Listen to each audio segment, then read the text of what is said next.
बकरा कसाई के आगे रो सकता है, तड़प सकता है, और तो कुछ नहीं कर सकता ना। हुकूमत मेहरबानी फरमाया हमारे ऊपर, वो थोड़ा सा करम करे, हमें जीने के काबिल छोड़े जनाब। ये जो डीजल की कीमतों में इजाफा हुआ है ना, उसकी वजह से हम बहुत परेशान हैं।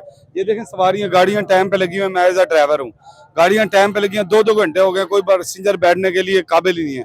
वो कहते हैं कि इतना किराया हम कहाँ से अफोर्ड करें, 500 कुछ रुपए डीजल हो गया, जिसकी वजह से हम शदीद परेशान हैं। हमारे ऊपर रहम करे, कोई मेहरबानी फरमाया हमारे ऊपर, हम बहुत परेशान हैं। इजाफों में किया ही नहीं है ना किराया, सवारी पैसेंजर किराया दे ही नहीं दी। इजाफा अब 100 रुपए डीजल बढ़ा है तो 10 रुपए इजाफा हुआ है, तो उसमें सवारी किराया नहीं दे रही है, सवारी बैठ ही नहीं रही है। हुकूमत के आगे रिक्वेस्ट है, और हम क्या कर सकते हैं। ठीक है, वो जो है तो बड़े लोग हैं ना, हुकूमत है ना, जिसकी लाठी उसकी भैंस, गरीबों का एहसास कोई नहीं कर रहा। हमारी दिहाड़ी वही 2000 रुपए, हमारा खाना पीना वही है, हमारे घरों के किराए बढ़ गए हैं, हम कहाँ से पूरे करें? क्या हम डकैतियां करें, चोरियां करें, क्या करें? हम तो खुद परेशान हैं।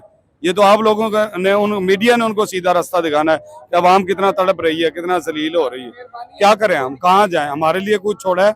या तो ड्राइवरों का कोई किया हो, क्लीनरों का अड्डे का, कि इनके लिए कोई राशन पानी कोई निजाम, हमारे लिए कोई नहीं कर रहा।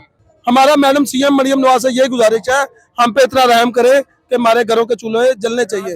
क्योंकि देखे, हमारी बात ये है, क्योंकि सीएम के अलावा हमारी कोई नहीं सुन सकता। उनसे गुजारिश है, वो बहुत अच्छी है, उनसे यही मोहतरमा से गुजारिश है कि मैडम आपकी मेहरबानी है, आप हमारे बड़े हैं, आपके अलावा हमारा कुछ नहीं है। आपने जो करना है मैडम मरियम नवाज, आप ही रहम कर सकती है हम लोगों पे। इस तरह तो हमारे घर के चूल्हे ठंडे पड़ जाएंगे, भूखे मर जाएंगे। तो आप लोगों की दुआएं ले, मेहरबानी रिक्वेस्ट है आप लोगों से, मेहरबानी मैडम मरियम नवाज से यही रिक्वेस्ट है, यही रिक्वेस्ट है मैडम से, यही रिक्वेस्ट है कि मैडम प्लीज हम पे रहम करें। हालात खराब इतने हो गए, घर के चूल्हे बंद हो गए हैं, घर के इतने हालात खराब, चूल्हे बंद, क्या चले जाए हम? हमें बताइए, ये राशन हम कहाँ से पूरा करेंगे? बच्चों को भूखा मार दे।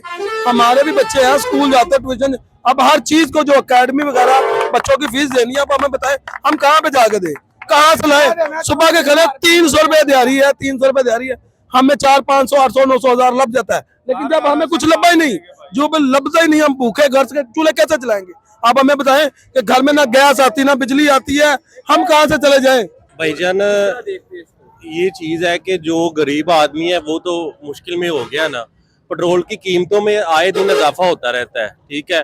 हम कारोबारी ताजर आदमी हैं, ठीक है, हमारा कपड़े का बिजनेस है, ठीक है। अभी हम मार्केट गए हैं तो वहाँ पे प्राइजेस जो है इंक्रीज हो गई हैं, ठीक है। आए दिन जैसे जैसे तेल की कीमतें बढ़ती हैं, प्राइजेस इंक्रीज होती है। अभी हम गाड़ी पे आए हैं, अभी रात को हम आए हैं, प्राइस किराया था 1300 रुपया, अभी आए हैं 1700 रुपया किराया, 400 रुपया एक सवारी का बढ़ गया है। मुश्किलात तो है, लेकिन हुकूमत भी क्या करे, जंगे लगी हुई हैं, वो भी परेशान है। इसलिए जरा कोई मुश्किल वक्त बड़ा है, जब ये मामला ठंडे हो जाएंगे तो तेल भी नीचे आ जाएगा।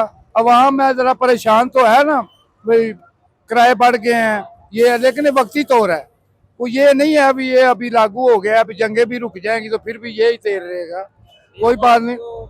नुकसान तो है ना कारोबार के, तो जो किराए बढ़ेंगे तो फिर नुकसान तो है ही ना। लेकिन नुकसान तो ये भी ना, उधर जाने शहीद हो रही हैं, उससे बड़ा नुकसान कौन है? कोई नहीं है ना।